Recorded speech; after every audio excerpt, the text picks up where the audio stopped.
The iron collar snapped shut around her neck. The sound is sharp, metallic, final. It is a sound that will follow her into sleep for the rest of her life. Aeon A of the A of Very is 20-4 years old. The bronze ring bites into her threads as a chain is clipped to it, tugging just hard enough to make breathing feel deliberate, controlled. She tastes blood on her tongue. A Roman soldier struck her when she tried to reach her husband one last time. She can still smell smoke drifting across the field. The fortress of Alesia is burning behind her. 6 weeks of resistance reduced to ash in a single afternoon. 3 hours ago she was a queen. She was the wife of Vercingetorix, the man who united the tribes of Gaul, the leader who frustrated the feral, and it thought it already owned, the commander who held Caesar's legions outside these walls while all of Gaul waited and humped. Now she is kneeling in mud. Her wrists are bound with rawhide straps pulled tight. The skin underneath is torn from struggling. Her ceremonial robes hang in shreds, soaked dark with the blood of servants who died trying to shield her when the gates fell. The torturous sea that mocked her noble rank is gone, ripped from her neck by a laughing centurion who tucked it into his belt like a souvenir. Around her, 40-7 other women kneel in silence. Wives, daughters, noble women from every major tribe that took shelter behind Alicia's walls. Women who once directed households, negotiated alliances, counted grain and cattle, spoke in councils, shaped politics. Women who wore gold and silver who were obeyed. Now their inventory. A Roman officer walks slowly down the line. He carries a stylus in one hand and a wax tablet in the other. He does not look rushed. This is routine. He stops at each woman and studies her body, her posture, her injuries. He writes notes. Age, condition, value. When he reaches Aeon A, he pauses longer. He lifts her chin with the end of his stylus and studies her face. This one, he says in Latin to the soldier beside him. The king's wife. He writes again. Reserve. Imperial property. Caesar will want her for the triumph. He straightens and gestures down the rest of the line. The young ones go to the officer's pool for the march. The rest join the general chain. We have distance to cover. The men will need distraction. He shrugs, already finished with them. These women will sell well in Rome regardless of how they arrive. Aeon A understands enough Latin to know what he means. She has heard the stories. Whispers pass between tribes. Warnings spoken quietly by mothers to daughters. Stories from women taken in earlier campaigns. Stories about what Roman soldiers did during the long marches from conquered lands to Italy. She looks down the line. Some women are crying without sound. Some stare ahead empty, already gone somewhere unreachable. One woman clutches her belly. Brigantiers, wife of the chieftain Commius. Aeon A feels the cold spread through her chest as she realizes Brigantier is pregnant. 5 months. Maybe 6. My lady Brigantier whispers, her voice barely there.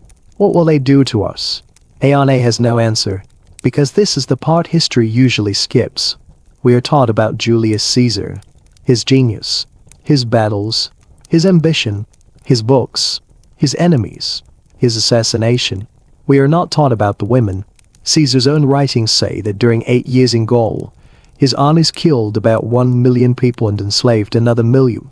1 million human beings turned into property. Hundreds of thousands of them were women. Tonight you are going to learn what that actually meant.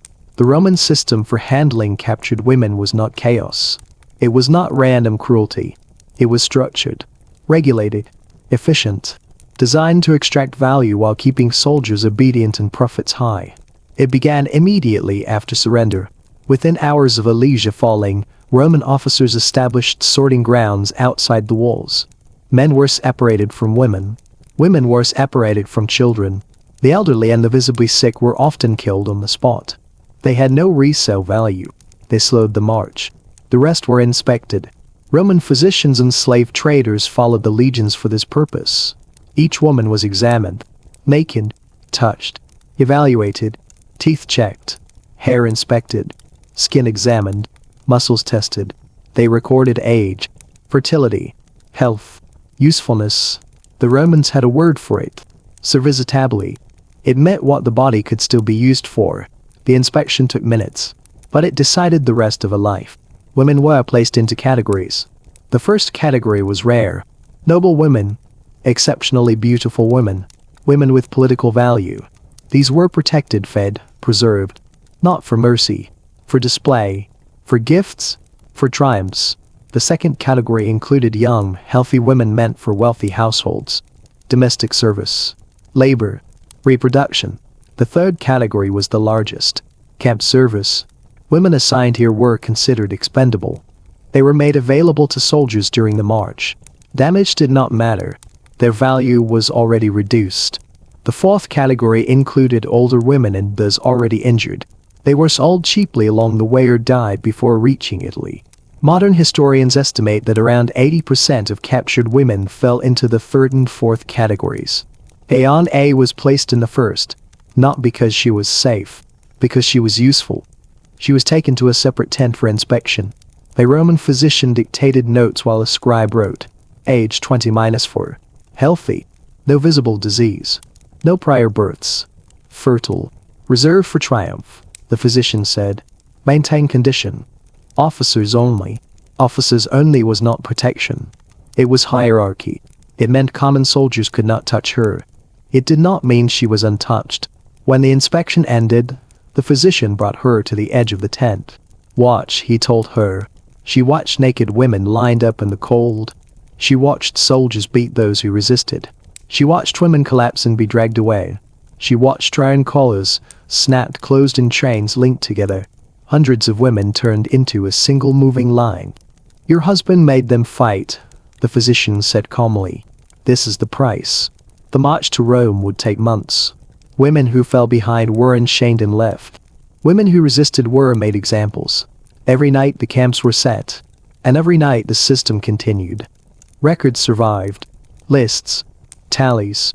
Notes. Which women were still functional. Which were injured. Which needed treatment to remain usable. This was not hidden violence. It was administration. They traveled in a covered wagon with other high-value captives. They were fed. Washed. Guarded. Their handler was a veteran centurion named Lucius V. or Annus. Presentable, he told them on the third night. Not untouched. Understand the difference. Those who complied were treated better. Those who resisted were transferred to the chain. Compliance became survival. Resistance became erasure. Aeon A survived by learning when not to fight. She told herself it was endurance, not surrender. She told herself her mind was still her own. These were the lies survival required. And she was not alone. Brigantier gave birth in a Roman camp. Her son was taken within hours. She never saw him again. Another girl fought back and was destroyed for it. Another woman was punished publicly so others would obey. Names vanished. Bodies continued. The march ended. Rome waited. For 6 years. Because triumphs require timing. And prisoners must be kept alive until the moment humiliation is most useful. The wagons kept moving. Day after day, the wheels chewed through mud or stones, through villages that no longer belonged to themselves. Roman roads began where Gaul ended. And once the column reached those roads, the world started to feel designed for one purpose. Transport. Control. Delivery. Aeon A learning quickly that time in a captive train is measured differently. Not by sunrise and sunset. By hunger. By footsteps. By the tightening of leather when it rains and the straps swell. By the moment the guards' voices change, when they are bored, when they are angry, when they are looking for entertainment. The first week after Alesia fell was the most chaotic. That was when the captives still believed in miracles. That was when women still tried to bargain in their own languages as if any sentence, any plea, any mention of a name might restore the world but had been taken. Tell Caesar who I am. My father will ransom me. My tribe will pay. My husband is an ally. The gods didn't respond. Because the Roman system did not require conversation. It required compliance. That was the first psychological cut. In Gaul, status mattered. Names mattered. Kinship mattered. Reputation mattered. A woman could walk into a hall and people would move aside because of who her family was. Because of who her husband was. Because of the alliances behind her. On this raid, those things were noise. Aeon A could scream that she was the wife of Vercingetorix until her throat tore. The chain on her collar would not loosen. The soldiers would not suddenly remember honor. The officers would not pause their paperwork. Her old identity had no access to the new rules. And this is what conquerors understand. If you want to defeat someone completely, you don't only break their army, you break their language's ability to make things happen. In the high-value wagons, the women were kept separate from the main chain. It sounded like mercy when Aeone first understood it. It was asset management. Aeone counted them. The preserved group was small. Fewer than 50 women. Noble wives, daughters of chieftains, women marked for display gifts, political leverage, or high prices in Rome. They were guarded differently. Not with constant beatings, not with constant screaming. With rules. Rules were worse, in their own way. Because rules meant the cruelty wasn't emotional. It wasn't personal. It wasn't a soldier losing control. It was a schedule. It was policy. It was you may drink now, and you may wash now, and you may sleep now, and you may sleep now, and you may speak now, and silence. Vercingetorix made his expectations clear. He did not pretend to be kind. He did not pretend to be a monster either. He spoke like a man explaining how a machine works. I need you to arrive in Rome able to walk, he said. That is my task. His eyes moved over them as if they were tools. You will not injure yourselves. You will not starve yourselves. You will not ruin what Caesar once displayed. If you do, you will learn what the chain feels like. Aeone watched one woman test him. She was older, proud, the wife of a tribal leader who had once hosted Roman envoys and believed that knowledge made her safe. She refused to eat. She refused to speak. She refused to move when ordered. Vercingetorix waited. He didn't rush. On the third day, he ordered her taken from the wagon and detached to the general chain for an hour. Just an hour. It was enough. When she returned, she ate. Not because she suddenly accepted her fate. Because she understood the bargain. Preservation came with obedience. And obedience was not rewarded. It was simply exchanged for a slightly less catastrophic form of suffering. At night the legion made camp. Roman camps were astonishing. Even Aeone, even through her shock, could see the precision. 8-inch dug in hours. A wall built from earth and timber. Streets laid out in a grid. Fires arranged. Watch rotations posted. Storage areas assigned. Latrines placed. A moving city. A moving city built every night and abandoned every morning. The captives were placed in designated areas outside the central tents. The general chain was always visible. That was part of the design.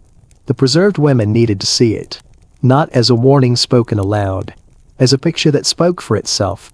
Aeone saw all lines of women linked by iron, collars at their necks, shoulders slumped, faces hollow. Some walked like they were already dead. Some kept their eyes open but looked through everything. Some whispered prayers in languages Aeone didn't recognize. And then there were the moments that were harder to describe. Not because they are mysterious. Because they are predictable. On certain nights, when the soldiers were all out and restless, women from the chain were pulled away and returned later in silence, walking differently, eyes fixed on the ground. Nobody needed a translator to understand what had happened. The Roman records used clean words for it. Service, camp duty, provision. But everyone in that field knew the truth. That is one of history's most consistent tricks. It changes a crime into a category. It turns a human being into a function. And then it pretends the function explains everything. Aeone learned to breathe shallowly during those nights. To make her body small. To keep her face blank.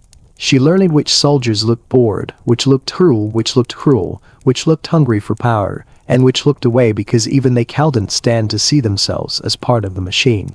One night, Vercingetorix whispered to Aeone from the edge of their wagon group. I can feel him, she said, one hand pressed to her belly. He moves when they shout. She sounded like someone trying to hold on to reality by naming details. Aeone looked at her and felt a strange bitterness rise. The child inside Vercingetorix was alive, and Aeone knew what that meant. The Romans would not see a baby as a miracle. They would see 2 items of property instead of 1. Vercingetorix's pregnancy did not protect her. It delayed her processing, which is not the same thing. Around the 2nd month, the colon entered northern Italy. You could feel the shift. The landscape changed. The villages looked different. The people they passed looked at the captives with a different kind of gaze. Less fear. More interest. More calculation. These were people living inside the empire. They had seen slave trains before. They knew what was being delivered. They knew the march was part of a larger economy. And that was the most chilling realization of all. This was not war's chaos spilling over. It was commerce. This was a supply chain. Ayane saw a slave trader join the column. Not a soldier. Not an officer. A civilian with a practiced smile and a bag of tools. He spoke with Vio or innocent gestured toward the high-value wagons. Ayane watched them talk like merchants discussing livestock. The trader's eyes moved over the women in a slow, appraising sweep. Not lust, not hatred. Evaluation. Ayane felt the urge to spit in his face. She didn't. She understood the cost of that urge. That same week, Brigantia gave birth. It happened at night in a tent set slightly apart, attended by a Roman midwife and 2 soldiers, who looked annoyed by the inconvenience. Ayane did not see the birth, but she heard it. She heard Brigantia's voice break into sounds that weren't language anymore. She heard the midwife's calm instructions. She heard the short, wet cry of a newborn. For a moment, Ayane felt something in her chest loosen. A baby's cry does that to people. It reaches past systems. It reaches past categories. It reminds you that bodies are not machines. And then the system returned. In the morning, Brigantia's child was gone. Taken. Recorded. Reassigned. Brigantia screamed until her throat turned raw. The midwife did not react. The soldiers did not react. Vio, our Ennis, did not react. Because the system did not consider this tragedy. It considered it standard procedure. That was when Brigantia's eyes changed. Not into emptiness. Into something sharper. Like a blade with no place to strike. If there is a single thing that breaks people faster than pain, it is being forced to watch your love become irrelevant. Your child is screaming, and the universe does not pause. Your husband is dying, and the paperwork continues. Your life is collapsing, and the guards are discussing rations. That is what Rome did best. It didn't just conquer places. It made suffering feel administrative. By the time the column approached Rome, Ayane barely recognized herself. Not because she had forgotten her name, because she had learned to live without using it. Her mind had become a set of compartments. One for breathing, one for obeying, one for watching, one for remembering sealed behind it, or she opened only at night when no one could see her face. And still she was not broken in the way Rome wanted. She could feel the difference. Ayane could feel the stubborn thread of anger still inside her. Not the hot anger that makes you fight. The cold anger that makes you endure. The anger that says, I will not give you my entire soul. You can have my body. You can take my name. But there will be something you will not own. Rome appeared on the horizon like a wall of stone and smoke. Even from a distance, it looked impossible. Not a city, a statement. Ayane had grown up in a world where tribes could gather thousands and call it an army. Rome was a world where hundreds of thousands lived inside one set of walls. Where power was not a man's personality. It was infrastructure. When the column reached the outskirts, the procession did not go directly into the center. It diverted to holding grounds outside the city, where prisoners and spoils could be processed again. Because Rome processed everything twice. Once for capture. Once for public display. Ayane and the other high-value women were moved into a facility that felt like a farm built for humans. Stone pens. Locked gates. Schedules. Their collars were not removed. Their chains were not removed. Only the method of control changed. Now it was not just military discipline. It was storage. Like wine in a cellar. Like grain in a silo. Like property waiting for a market day. Days turned into weeks. Weeks turned into months. Then years. This is the part most people don't understand when they picture ancient conquest. They imagine a battle. They imagine an execution. They imagine someone dying quickly in a moment of dramatic violence. Rome was more patient than that. Rome understood that humiliation works better when it is delayed. Rome understood that the longer you keep someone alive without a purpose, the more their mind begins to erode. Not through pain. Through waiting. Ayane waited. She learned Latin, not because she wanted to become Roman, but because understanding your captive's language is a form of armor. She learned what the guards said when they thought she couldn't understand. She learned which names mattered. She learned that her husband was alive. Kept alive. Not for mercy. For spectacle. Vercingetorix was being stored too. Like her. Like a trophy that needed to remain intact until the day Rome decided to show it. Ayane counted the seasons by a temperature through a small window. She counted the years by rumors. Caesar was fighting elsewhere. Caesar was in Egypt. Caesar was in Asia. Caesar was back in Rome. Caesar was rewriting the world. And Dione remained in a stone pen outside the city, aging quietly like an object on a shelf. Then one day, the routine changed. The gods cleaned the corridors. The food improved. The women were given new garments. Not rich garments, but clean ones. Repaired ones. Clothes meant for an audience. Vercingetorix returned, older now, and looked them over with the same merchant's gaze. 6 years, he said, as if reading a label. The triumph is approved. Dione felt her stomach go cold, because she understood what that meant. It meant the waiting was over. It meant the city was ready. It meant Rome had decided the time for their humiliation had arrived. And more than anything else, it meant she would see her husband again. Not as a husband, but as a prisoner being led to death. If you want to understand what Rome did to conquered women, you have to understand this moment. The moment when a person realizes they have been kept alive not to live, but to be displayed. The moment when survival is revealed as another to love control. Dione lay awake that night staring into darkness. For 6 years she had imagined what she would do if she ever saw him again. She imagined running to him. She imagined dying beside him. She imagined spitting in Caesar's face. She imagined screaming so loudly the city itself would remember her voice. Now she knew she would do none of those things. Because Rome had not just stored her body. It had trained her. It had trained her to walk when commanded. To stand when commanded. To keep her face neutral while her heart was being crushed. That is what systems do. They don't need to break you in one day.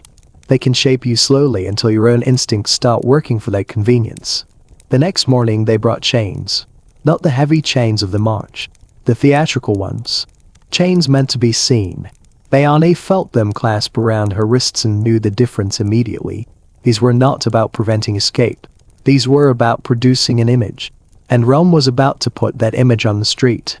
The morning of the triumph arrived before the sun. Rome did not wait for light. Rome created light. Torches burned along the roof towers before dawn, marking the path where the procession would pass. Soldiers moved through the streets and practiced formations, pushing people back, clearing intersections, shouting orders that echoed off stone walls that had already seen centuries of conquest. This was not celebration yet. This was preparation. The city was being arranged like a stage. Dione was pulled from the holding facility while the sky was still dark. The gods did not speak to her. They did not need to. Her body already knew the routine. Step forward. Hands out. Chain secured. Collar checked. No resistance. Resistance was no longer part of her. She was dressed carefully. That detail matters. The Romans wanted her to look exactly right. Her clothing was not rich, but it was deliberate. Clean wool. Mended seams. A cloak fastened with a bronze pin. Her hair was braided in the Gallic style she had worn as a noblewoman, not because Rome respected her culture, but because Roman crowds loved contrast. The exotic. The defeated queen who still looked like a queen. Humiliation works best when dignity is visible. They placed her near the front of the women's group. Not first. Never first. Rome understood hierarchy too well for that. She was close enough to be noticed. Close enough to be identified. Close enough that the crowd would whisper her name when it was announced. Behind her stood women who had aged faster than time should allow. Faces hollowed by years of waiting. Eyes that no longer searched for exits. These were the survivors. The ones who had made it through March storage silence. Many others were gone. Sold dead. Broken. Forgotten. Dione felt the weight of absence as clearly as the weight of iron on her wrists. The horn sounded. Low, long. Measured. The gates opened. And Rome began to watch. The procession moved slowly, deliberately. The streets packed so tightly with people that Dione could not see stone between bodies. Citizens leaned from balconies. Children sat on shoulders. Vendors shouted. The smell of sweat, smoke, and anticipation pressed in from every side. This was not a parade. It was an announcement. Rome was saying, look what happens to those who resist. First came the senators and magistrates in white robes bordered with purple. Then musicians. Then carts piled with gold, weapons, armor taken from Gaul. Roman crowds cheered louder with each display. Victory had a rhythm. Then came the captives. The warriors first. Gauls who had once charged Roman lines now shuffled in chains, thin and shaven, deliberately kept alive just enough to walk. The crowd jeered them with enthusiasm. These were safe targets. Men who had lost. And then came the women. The noise changed. Not loud. Different. Curious. Hungry. Aeon felt eyes crawl over her skin. She kept her gaze forward, exactly as she had been instructed. Chin level. Back straight. No tears. No defiance. Rome wanted her proud enough to fall. She heard her name spoken in Latin, passed along the crowd. The king's wife. The barbarian queen. That's her. Her identity had become a caption. She wondered briefly if anyone in that crowd understood that she had once managed estates, settled disputes, commanded loyalty. That she had lived a life filled with choices before Rome turned her into evidence. She knew the answer. Understanding was not required. Only recognition. The procession slowed near the forum. This was the center of everything. Temples. Courts. The place where Roman power had been performed for generations. And this was where the story reached its climax. Vercingetorix was brought forward. Aeone felt it before she saw him. The crowd's energy shifted. A wave of sound moved through the air like weather. Then she saw him. Thinner. Older. His hair matted. His beard long and tangled. But unmistakably him. For a moment time fractured. She was back in Elysia. Smoke. Stone. His hand on her shoulder as he told her to stay back. His voice steady even as everything burned. Now he stood in chains before the man who had destroyed them. Caesar. The general stood calm, composed, perfectly Roman. This was his moment. But he did not rush it. He let the crowd look. Let them absorb the contrast. The conquered king knelt. Not because he chose to. Because the ritual required it. Aeone felt something inside her split. Not pain. Something quieter. Something final. The execution was swift. No drama. No mercy. The rope tightened. The crowd roared. And then it was over. Aeone did not scream. She did not collapse. She did not move. She walked. Because Rome demanded that the procession continue. And because the system had trained her well. If this story ended here, it would already be unbearable. But Rome was not finished. After the triumph, Aeone was not returned to the holding facility. She was sent to market. The Furumbawa rooms smelled like animals in fear. Platforms stood ready. Placards were prepared. Aeone was stripped again, not violently but efficiently. Her body examined by strangers who did not care who she had been, only what she could be used for. The auctioneer's voice carried.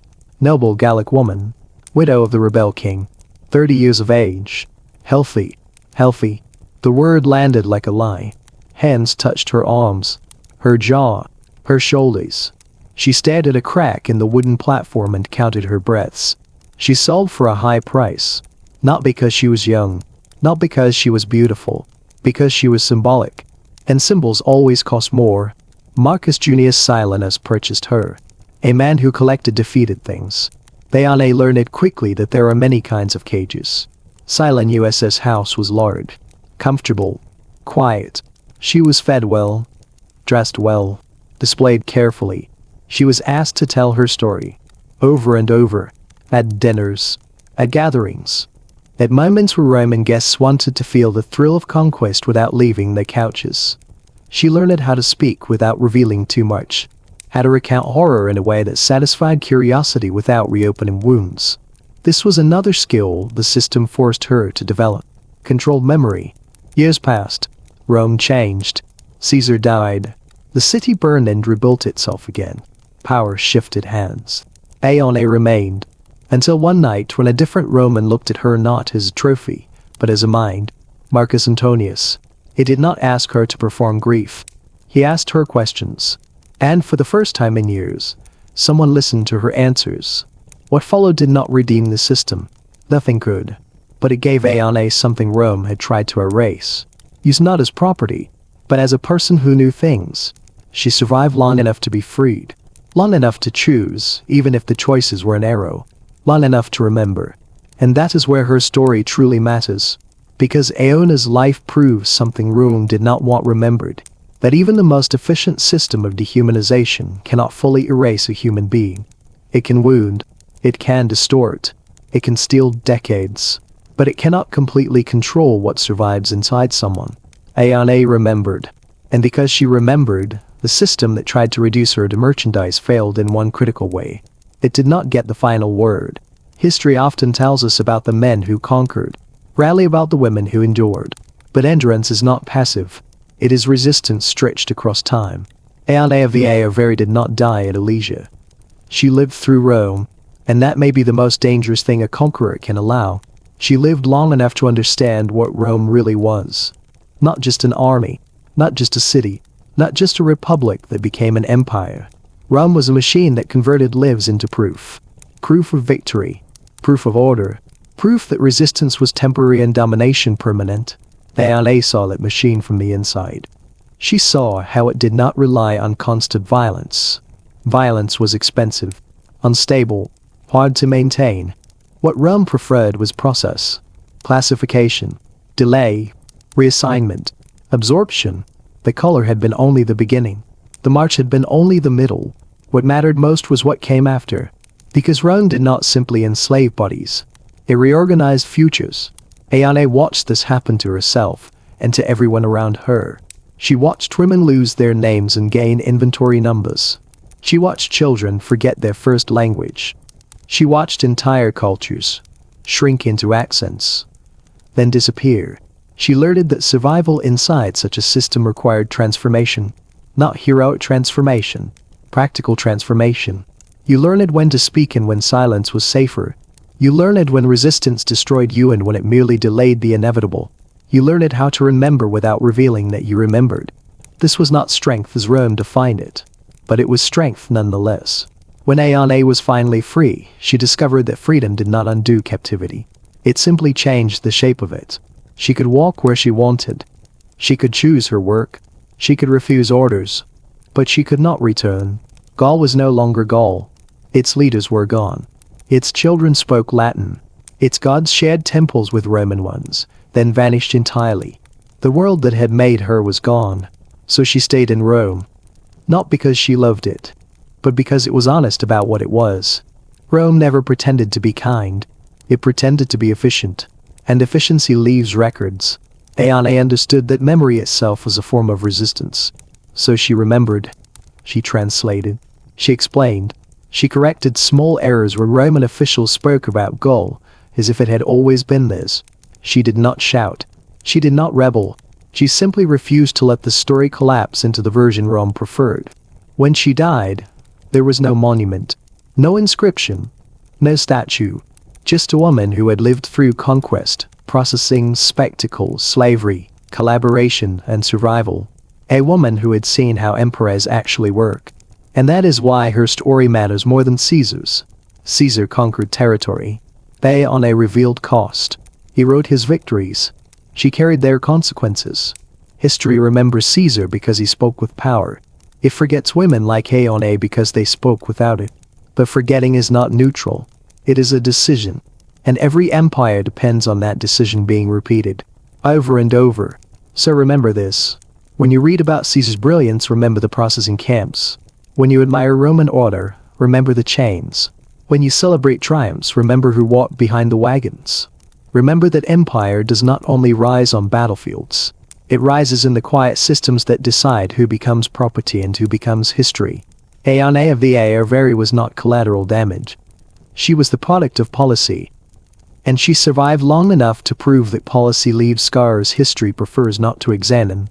If this story unsettled you, it should have. Because history is not meant to comfort. It is meant to warn. And the warning is simple. Whenever a system becomes more important than the people inside it, someone will be processed, someone will be displayed, and someone will be forgotten, unless we choose otherwise. Remember her, and here is the final thing Rome never intended. Survival created witnesses. Not martyrs, not heroes carved in stone. Witnesses who lived long enough to understand the machinery. Empires fear witnesses more than rebels. Rebels can be crushed. Witnesses persist. Ayane never overthrew Rome. She never sabotaged a campaign. She never led a revolt. What she did instead was more dangerous. She remembered accurately. She remembered that conquest was not just swords and legions, but clerks with tablets. That domination was not just killing but scheduling. That enslavement was not chaos, but procedure. He remembered that women were not incidental to empire. They were infrastructure. They were how terror traveled faster than armies. How submission outlived battles. How cultures were erased without burning a single book. Rome understood this instinctively. That is why it paraded women in triumphs. Why it separated mothers from children. Why its old wives after executing husbands. Why it converted bodies into symbols. The point was never labor alone. The point was demonstration. And once demonstrated, the system could repeat itself anywhere. Gaul, Germany, Britain, Judea, Africa, Asia, different names, same machinery. Aeon A lived long enough to see Rome called as peace. Pax Romana, peace built on silence. Peace built on forgetting. Peace built on women whose names did not survive the paperwork. When she said, "I remember," at the end of her life, she was not reminiscing. She was resisting. Because memory is the one thing empire cannot fully control. It can confiscate land. It can rename cities. It can rewrite official histories. But it cannot completely erase those who know what happened. That is why stories like this were softened, then abbreviated, then omitted, not because they were false, because they were inconvenient. If you only learn Caesar as a strategist, conquest feels admirable. If you only see triumphs as spectacle, empire feels glorious. If you never look behind the procession, suffering becomes invisible. Aeon A forces you to look behind it. At the colors. At the wagons. At the women walking in chains so that victory could look complete. This is not ancient history in the comforting sense. This is a blueprint. Any system that prioritizes order over humanity will eventually build something like this. Any society that celebrates sufficiency without asking who pays for it is already on that path. Any culture that honors power while ignoring its victims is rehearsing Rome. That is why remembering matters. Not to assign modern guilt. Not to flatten history into slogans. But to recognize patterns before they repeat. Iona's life was not a tragedy because she died. It was a tragedy because her world was processed out of existence while the conquerors were celebrated. And yet, she survived. She remembered. She bore witness. That is not victory, but it is defiance. And defiance, quietly carried across decades, is sometimes the only form left. If you are still here, still listening, still unsettled, that means the system did not fully succeed. Remember her. Remember the women behind the victories. Remember the history is never only written by the powerful, it is merely edited by them. And editing can be undone. One remembered story at a time. Then let it end the way Rome feared most. Not with spectacle. Not with resolution. Not with comfort. Let it end with responsibility. Because once you see what happened to women like Aeon A, you cannot unknow it. You cannot return to a version of history where conquest is clean, where empires rise without bodies being processed beneath them, where greatness is measured only in territory and dates and names carved into marble. You now know that Rome's victories required an invisible workforce of suffering, that its stability was purchased with coerced compliance, that its civilization depended on people who were stripped of language, kinship, and future so the machine could keep moving. And that changes how history works. Because history is not neutral, it is curated. What survives is what power finds useful. What disappears is what power finds dangerous. The women of Gaul were dangerous not because they could fight Rome, but because their existence exposed what Rome actually was. So they were reduced to numbers, then to silence, then to absence. And absence is the final stage of violence. Iona's life teaches us something precise and uncomfortable. You do not need to die to be erased. You only need to be remembered incorrectly or not at all. That is why this story matters now. Not because it is ancient, but because the machinery it reveals never stopped evolving. You see it whenever systems talk about processing, relocation, compliance, efficiency. You see it when suffering is reframed as logistics. When people become units. When dignity is traded for order. Rome did not invent cruelty. Rome perfected administration. And administration, when stripped of moral restraint, becomes the most efficient weapon ever created. Aeon A lived between two impossible choices. Resist and be destroyed immediately, or adapt and survive at the cost of becoming complicit. There is no clean path. No heroic version. Only survival with scars. That reality is rarely taught because it does not inspire pride. It inspires humility. and humility is dangerous to power. So if this story disturbed you, that is not a flaw. It is the correct response. Discomfort is what happens when the polished surface cracks and you see the structure underneath. Do not look away from that crack. Because remembering women like A does not weaken history. It strengthens it. It forces us to tell the truth without romance, to study power without admiration, to inherit the past without repeating it blindly. History is not a monument. It is a warning system, and warnings only work if we listen. So remember her, not as a symbol, not as a victim alone, but as a witness who survived long enough to know exactly what empire costs. And if you carry that knowledge forward, if it changes how you see conquest, power, and progress, then something was recovered that Rome tried very hard to erase. That is where the story truly ends. Not an ancient goal, not in Rome, but with you remembering. Then let me take it one step further, because this story does not actually stop with Aeona's death. It stops with us. Because the most dangerous thing Rome ever did was not conquest. It was normalization. Over time, the processing of women like Aeona stopped feeling shocking. It became procedure. Then precedent. Then tradition. Once something becomes tradition, it no longer needs to be justified. It only needs to be repeated. That is how systems survive longer than the people who create them. Aeona lived long enough to see Rome stabilize.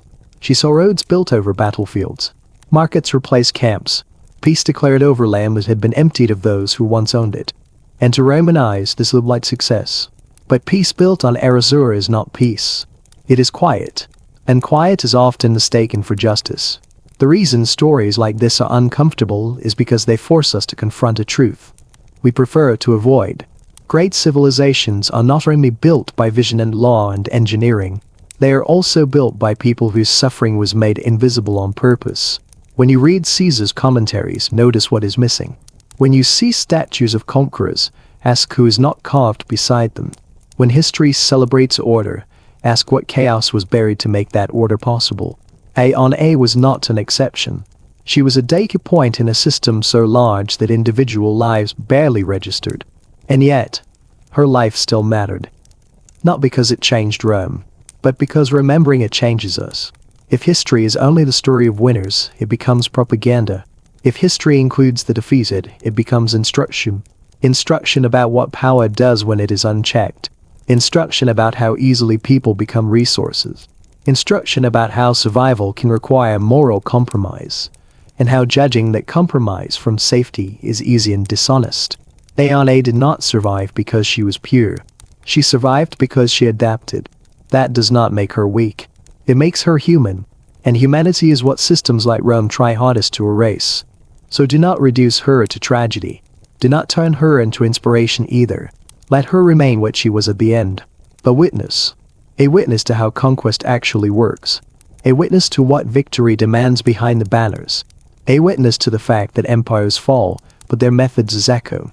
If you carry one thing away from this story, let it be this. History is not finished when the battle ends. It continues in the lives that are processed afterward. And as long as we tell those stories fully, honestly, and without comfort, the people who were meant to disappear do not entirely vanish. They remain. Not in monuments, not in textbooks, but in memory. And memory, unlike empire, does not need chains to survive.